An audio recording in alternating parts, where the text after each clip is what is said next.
beberapa kali Tuhan Yesus menampakkan diri kepada orang-orang yang dikasihi dan para murid.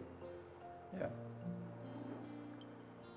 Sebelum Tuhan Yesus naik ke surga 40 hari lamanya, berulang-ulang Tuhan Yesus menampakkan dirinya kepada murid dan orang-orang yang dikasihinya. Ini membuktikan bahwa Tuhan Yesus adalah Tuhan yang hidup. Ya. Yesus sengaja menemui murid-murid dan orang-orang yang dikasihinya yang saat-saat itu berada dalam keputusasaan, dalam keadaan yang tercerai-berai. Ya. Tuhan Yesus menampakkan dirinya dan meyakinkan para murid dan orang-orang percaya bahwa Dia adalah Immanuel, ya. Dia adalah Allah beserta kita. Dia adalah Yehova Sama, ya. Allah Tuhan yang berada di sini, ya. Dia menyatakan dirinya sebagai Tuhan yang omnipresent, ya, yang maha ada untuk orang-orang yang dikasihinya, ya. Jika Dia ada di dalam hidup kita sebagai omnipresent, Tuhan yang maha hadir, maka saya percaya Dia juga ada sebagai Tuhan yang omnipotens, ya. Tuhan yang hadir dengan segala kemahakuasaannya untuk meneguhkan setiap orang percaya, untuk menguatkan yang lemah, untuk menyembuhkan yang sakit, untuk memulihkan yang lemah. Nah, saudara, menjelang hari kenaikan Tuhan Yesus, pagi ini saya mengajak kita semua untuk bersama-sama belajar dari suatu peristiwa di dalam perjanjian lama di mana Elia terangkat ke surga, ya. Mari saya mengajak kita bersama-sama membuka Alkitab kita di dalam kitab Perjanjian Lama, di dalam 2 Raja-Raja pasalnya yang kedua. Kita akan bersama-sama membaca mulai dari ayat yang pertama sampai dengan ayat yang ke-11. Kitab 2 Raja-Raja, kita membaca ayat pertama sampai dengan ke-11. Perikopnya adalah Elia naik ke surga. Menjelang saatnya Tuhan hendak menaikkan Elia ke surga dalam angin badai, Elia dan Elisa sedang berjalan dari Gilgal. Berkatalah Elia kepada Elisa, "Baiklah tinggal di sini, sebab Tuhan menyuruh aku ke Betel." Tetapi Elisa menjawab, "Demi Tuhan yang hidup dan demi hidupmu sendiri, sesungguhnya aku tidak akan meninggalkan engkau." Lalu pergilah mereka ke Betel. Pada waktu itu keluarlah rombongan nabi yang ada di Betel mendapatkan Elisa. Lalu berkatalah mereka kepadanya, "Sudahkah engkau tahu bahwa pada hari ini tuanmu akan diambil daripadamu oleh Tuhan terangkat ke surga?" Jawabnya, "Aku juga tahu, diamlah." Berkatalah Elia kepadanya, "Hai Elisa, baiklah tinggal di sini, sebab Tuhan menyuruh aku ke Yeriko." Tetapi jawabnya, "Demi Tuhan yang hidup dan demi hidupmu sendiri, sesungguhnya aku tidak akan meninggalkan engkau." Lalu sampailah mereka di Yeriko. Pada waktu itu mendekatlah rombongan nabi yang ada di Yeriko kepada Elisa serta berkata kepadanya, "Sudahkah engkau tahu bahwa pada hari ini tuanmu akan diambil daripadamu oleh Tuhan terangkat ke surga?" Jawabnya, "Aku juga tahu, diamlah." Berkatalah Elia kepadanya, "Baiklah tinggal di sini, sebab Tuhan menyuruh aku ke sungai Yordan?" Jawabnya, "Demi Tuhan yang hidup dan demi hidupmu sendiri, sesungguhnya aku tidak akan meninggalkan engkau." Lalu berjalanlah keduanya. 50 orang dari rombongan Nabi itu ikut berjalan, tetapi mereka berdiri memandang dari jauh ketika keduanya berdiri di tepi sungai Yordan.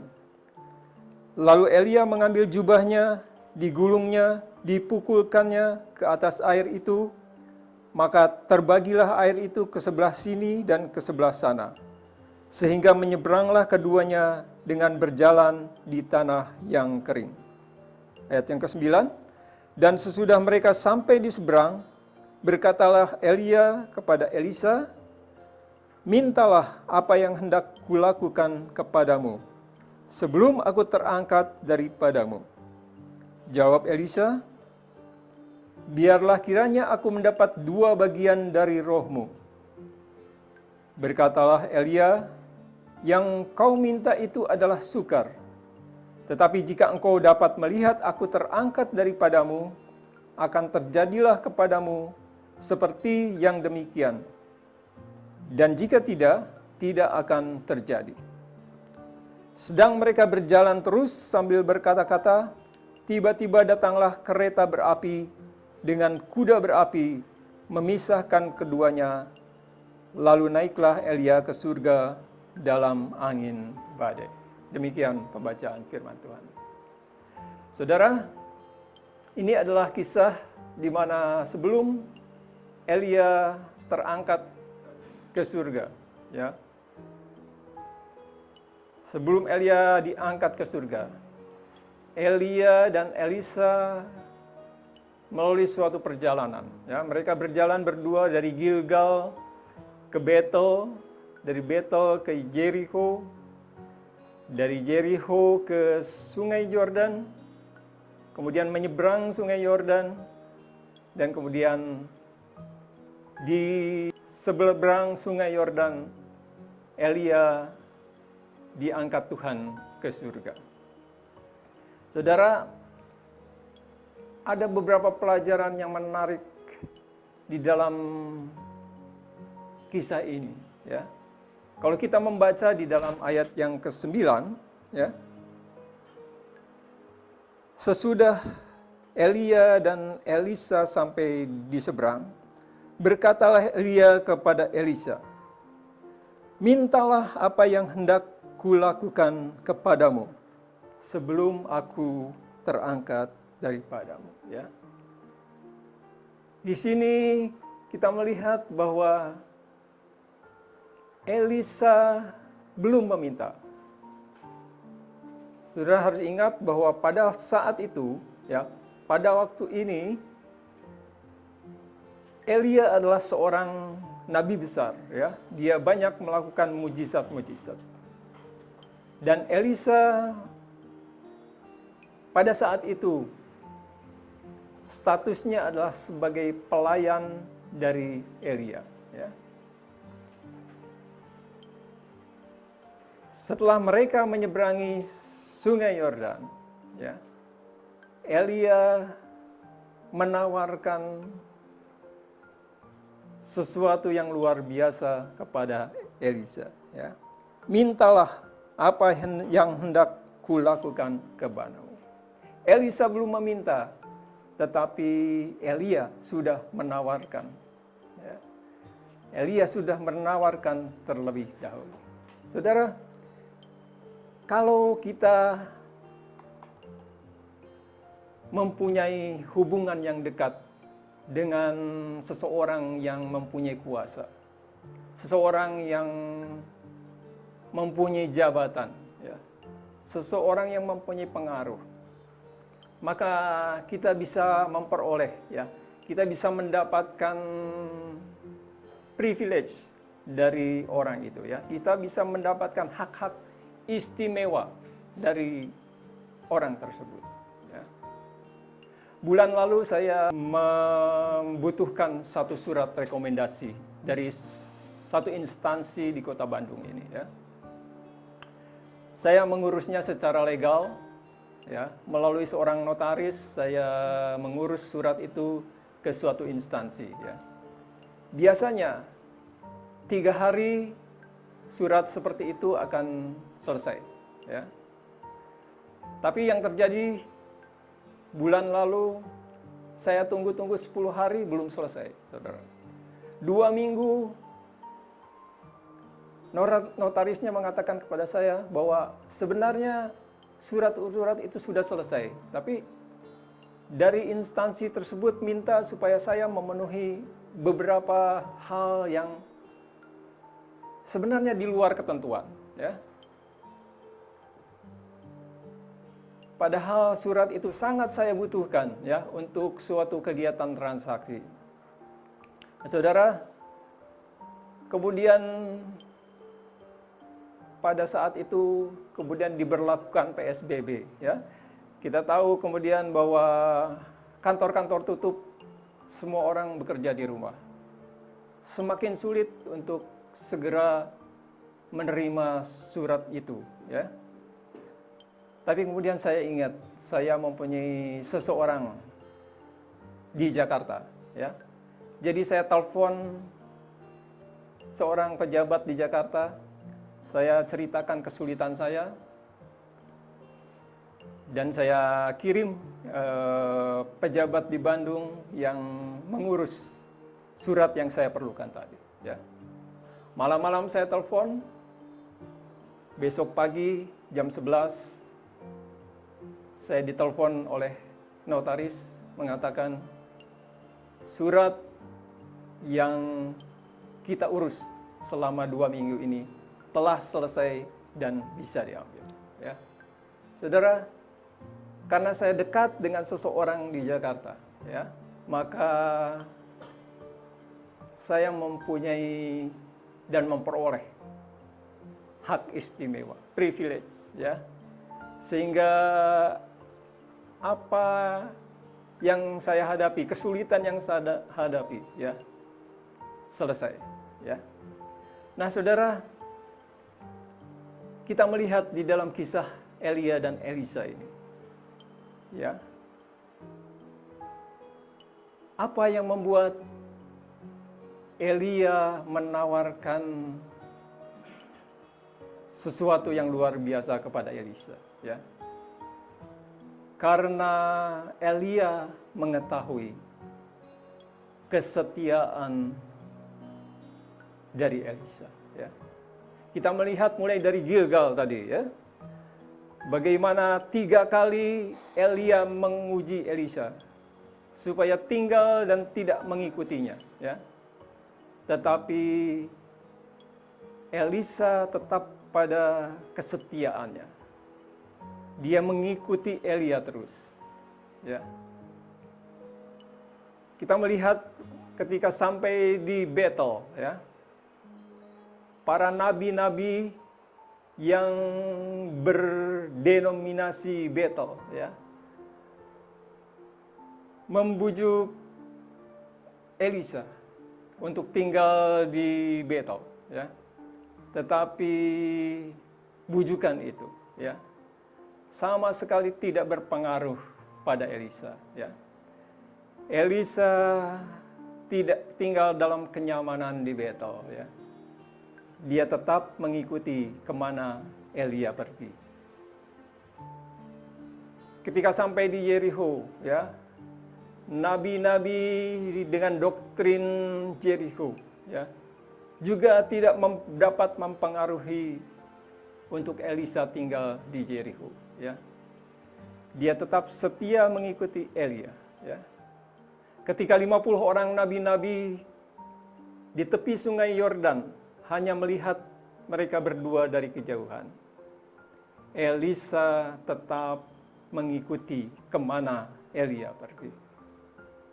Saudara, minggu lalu kita belajar dari kitab Esther, ya. Saya mempelajari lagi bagaimana cerita tentang Esther, suatu kisah yang luar biasa, ya. Bagaimana Esther mendatangi raja, ya. Bagaimana dengan sabar Esther mendatangi raja, ya. Esther tidak tergesa-gesa. Padahal kita tahu, kalau kita membaca kitab Esther, keluarganya, bangsa Israel pada waktu itu sedang berada dalam keadaan krisis yang luar biasa. Oleh karena surat keputusan raja tentang undang-undang genosida, ya, undang-undang pemusnahan bangsa Israel. Dan termasuk di situ adalah keluarga Esther, ya. Saudara, ketika Esther menghadap raja untuk pertama kali, dia tidak langsung mengutarakan keinginannya, ya. Tapi apa yang dilakukan oleh Esther? Esther mengundang raja untuk suatu perjamuan makan, ya.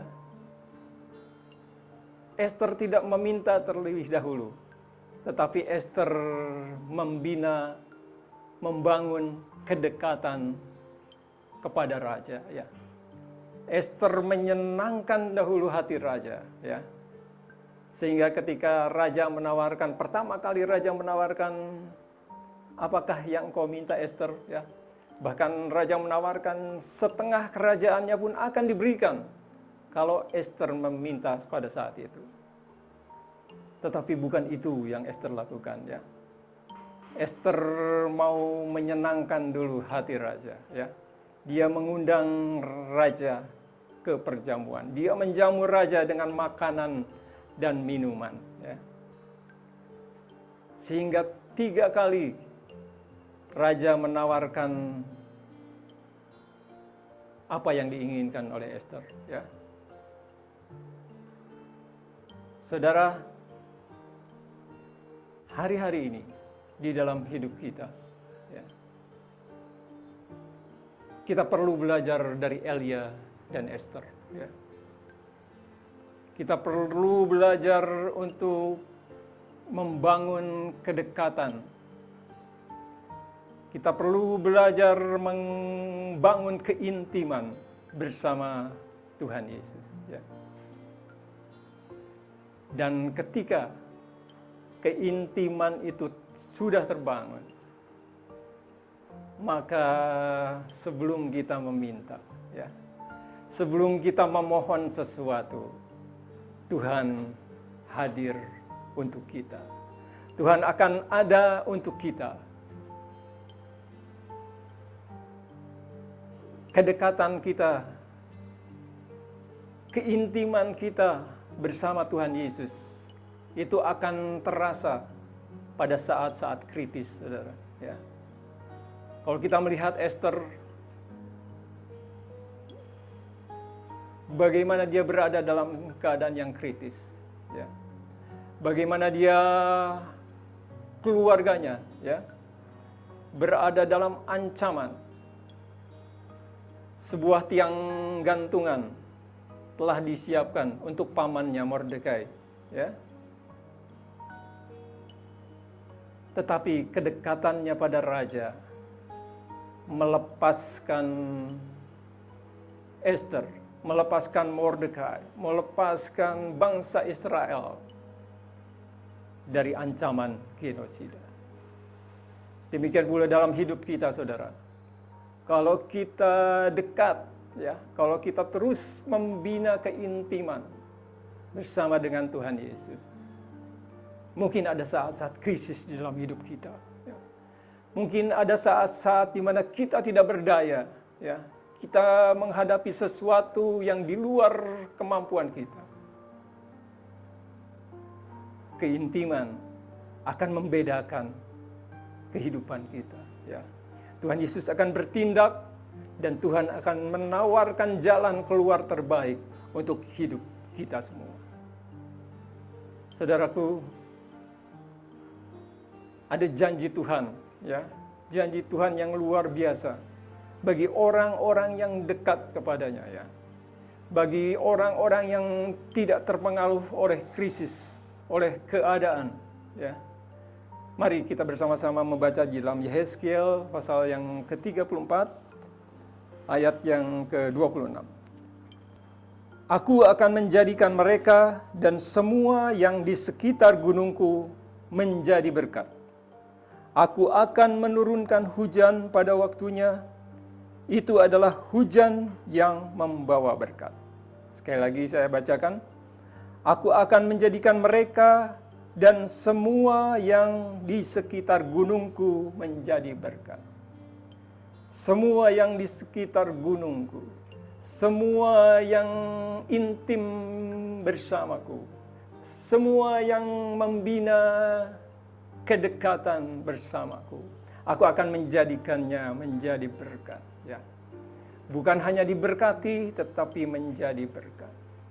Saudaraku, hari-hari ini adalah hari-hari menjelang Tuhan Yesus naik ke surga. Kita diutus untuk menjadi berkat bagi bangsa-bangsa. Kita diutus untuk membawa kabar keselamatan bagi semua orang. Saudara, tidak semua orang yang membaca firman Tuhan. Tidak semua orang yang berdoa mempunyai kedekatan. Belum tentu, ya. Sama seperti kita lihat tadi bagaimana Elisa membina kedekatan pada Elia. Yang dilakukan oleh Elisa adalah napak tilas, ya. Melakukan jalan, menapaki jalan yang dilakukan oleh Elia. Ya. Tidak cukup standar nabi-nabi yang ada di Betel. Tidak cukup standar nabi-nabi yang ada di Jericho. Ya. Membina kedekatan itu harus mempunyai standar yang jauh lebih dari itu. Ya. Itu sebabnya saudara, kalau kita membaca di dalam kitab Raja-Raja, Elisa melakukan mujizat-mujizat yang lebih banyak dari yang dilakukan oleh Elia. Ya.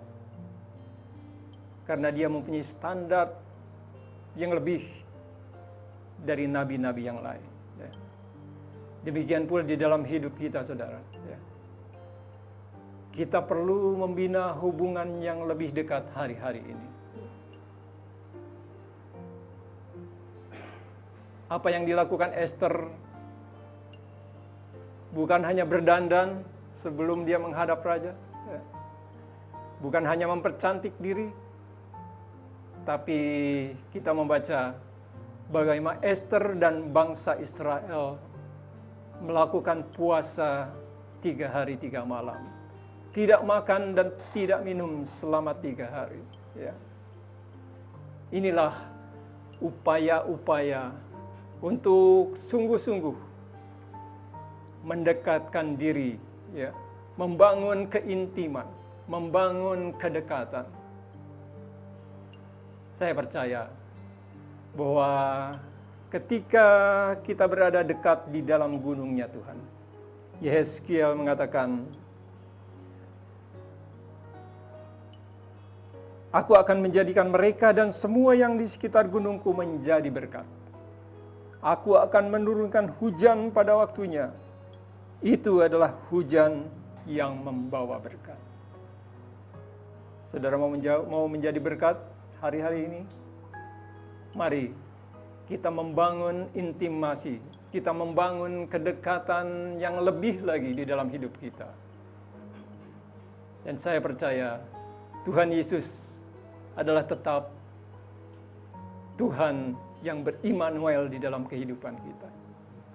Tuhan Yesus adalah Yehova Sama, Allah yang hadir di manapun kita berada. Dia adalah Tuhan yang omnipresent, Tuhan yang maha hadir. Dan lebih dari itu, Dia adalah Tuhan yang omnipotens, ya. Tuhan yang maha kuasa, yang hadir untuk setiap umat-umatnya yang mau membangun kedekatan, mau membangun intimasi bersamanya. Tuhan Yesus memberkati kita semua.